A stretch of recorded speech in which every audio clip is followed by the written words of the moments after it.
This is the round. We're presenting today a collaboration between BKK Architects and KTA, and it's been very much a project delivered through a blended team from start to finish.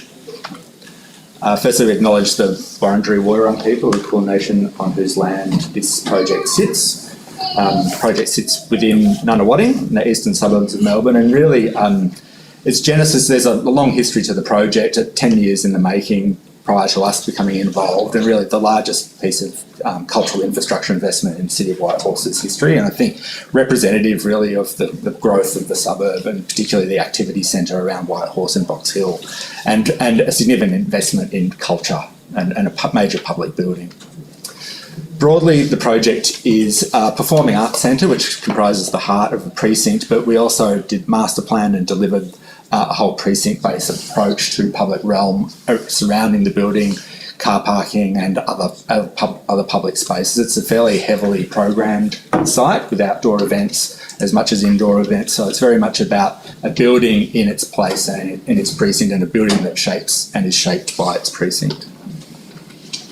And really represents a new cultural heart for the community. So the problem that this building attempts to solve is the problem of the big box program in a parkland setting.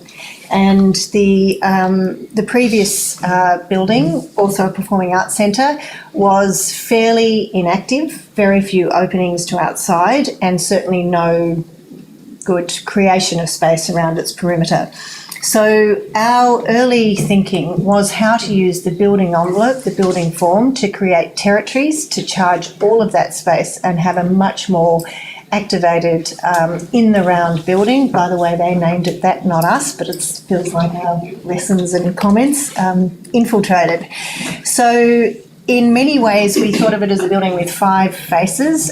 Even that problem of the loading dock, which you have with buildings like this, it's all integrated and minimising those dead zones, if you like. So 5 frontages, 5 adjacent conditions, which the building has a response to. So the creation of these territories to the southwest is a large amphitheatre space, the largest of the circles. To the northwest is the Nyanyak Park. Then to the north is a more residential, smaller space with the performing arts, the back of house space to that. And then to the east is connecting to the sports fields to the east. And then, of course, the south is the main arrival point for the civic precinct. So as a walk around, starting with cars, now there was no getting away from this as a car-based program in some ways, this particular area, and given that this is a catchment zone, a lot of people travelling by cars. So certainly cars were something to wrestle with, and a lot of plantings and water-sensitive urban design within those. Then you see how the building envelope starts to set up and create these quite intimate spaces, a forecourt which leads into the main foyer. Then on the western side, again, sort of moving around part of that larger amphitheatre space there, the introduction of the management of the fly tower, the sort of high point as a swooping silhouette, a lovely beacon. This is a building set away from the main road, so the fly tower and its form and its use of the gold colorbond was certainly a way to work as a draw card. That's our opening to the amphitheatre. That's a big stage door that opens up. You'll see in a minute. The Nanya garden in that little area there. You can sit up against the building. And then the big opening, a sort of where the roof comes and mediates between the housing to the north and the fly tower. It's also the green room window. So green room, rather than being buried, is brought to the facade. And then using the building envelope to set up these small intimate little areas. This is where kids can wait to be picked up from their ballet school, which is in the upper level of the centre. So back to the car park, and this is the car park building which was built as part of this, at least opening that up to have a connection, feel safer, and designed to work as a market space as well, so more multi-purpose in its intentions.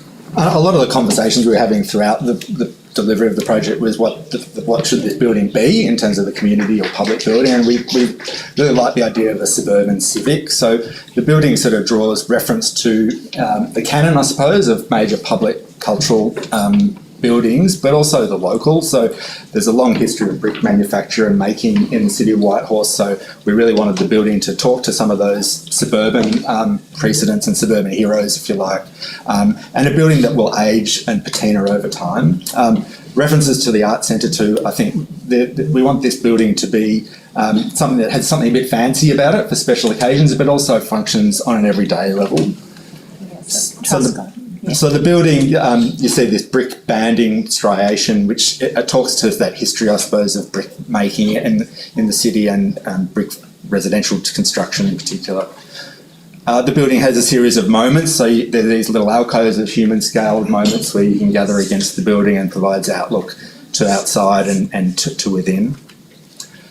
Within the building, the idea was that through the building form and this sort of plastic plan form, each of the different programs are expressed. So when you come in the front door, you can see where you're going. You don't have to navigate a map. It's got an intuitive wayfinding about it. This is the foyer as you come into the main bar and front of house. And again, these views and moments where you're looking to the outside. Historically, this building was a very hermetically sealed building. This now has a great generosity to the surrounding precinct. In terms of program, there's a large proscenium theatre, which is the heart of the building, then a studio theatre for 200 people, which accommodates diverse programs. The foyer, which has been designed to operate in full event mode when all the programs are firing, but also equally in everyday mode, so people can access this and to go and have a coffee, and it's quite heavily used on everyday occasions.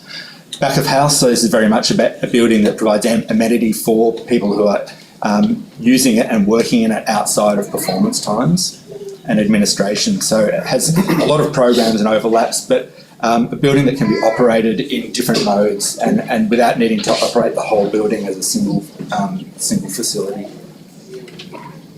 This is the proscenium theatre. The view that reference back to Truscott, the studio theatre, rehearsal spaces, meeting rooms, and different entries and addresses that each of these 5 places, I suppose, presents to different users. And just to finish up as we walk around, it's also very much about the formal program we were asked to deliver on, which is, an event space and special occasions and so on, but also the everyday. So it's how does this work in the round when people are just walking their dogs, from inside looking out and in turn from outside looking in, those sorts of connections between this large big box program. So the sort of delight of it as a series of incidental landscapes. This is somewhere where you might dress up nice for a special event, but it's also somewhere, as George has said, you could go and have a coffee. It'll be interesting to see, especially in winter. It's a public space that's open. You can grab a coffee. So that sort of use of it, and the different, as we were saying, it's both a place for walking in your leisure gear, but also dressing up for more formal occasions with the event space as well above. So the green rooms, back of house, that connection to the northern landscape, really bringing all of those activities from inside to out. And for some reason, the slide is not moving. There we go. And their big event, Carols by Candlelight, which was always central to their programs. Thank you.